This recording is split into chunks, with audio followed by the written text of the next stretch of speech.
दरम्यान वाल्मिक कराड, ज्याचं नाव आत्ता पण आपण ऐकलं, त्या वाल्मिक कराडच्या सीआयडी चौकशीला सुरुवात झाली आहे।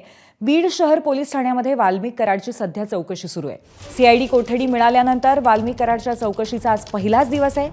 संतोष देशमुख हत्या प्रकरणातील आरोपी सुदर्शन घुले याच्या 2 भावांनाही चौकशीसाठी सीआयडीने बोलवलंय आणि याचाच आढावा घेतला आमच्या प्रतिनिधींनी।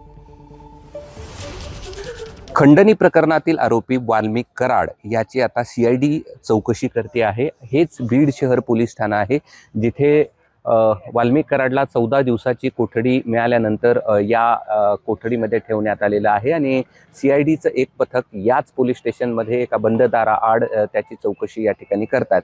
दुसरीकडे फरार आरोपी सुदर्शन घुले याचे जे 2 भाऊ आहेत त्यांची देखील चौकशी सीआयडी आज करत आहे दिवसभर। व्हिजिटर्स म्हणजे अभ्यागतांची भेट, व्हिजिटर्स अशा प्रकारची नोंद करण्यात आली। पूर्वी हे रजिस्टर या ठिकाणी ठेवण्यात आलेलं नव्हतं, मात्र प्रत्येक कोण पोलीस स्टेशनच्या आवारामध्ये येतो आहे त्याचे नेमकी काय कशासाठी येतो आहे या सगळ्यांच्या नोंदी देखील ठेवल्या जात आहेत। पुढे या अनुषंगाने कुठल्याही आरोप या पोलिसांवरती होऊ नयेत, त्यामुळे पोलिसांकडून आणि सीआयडी कडून देखील दक्षता घेतली जाते। आणखीन एक अपडेट म्हणजे याच पोलीस ठाण्यामध्ये इतर 4 आरोपी होते त्यांना गेवराईच्या पोलीस ठाण्यामध्ये हलवण्यात आले आणि त्याचं कारण आहे की 2 आरोपींची एकत्र भेट होऊ नये असा उद्देश या ठिकाणी सीआयडीचा आहे आणि आज दिवसभर वाल्मिक कराडची चौकशी या पोलीस ठाण्यात सीआयडीचे पथक करतील।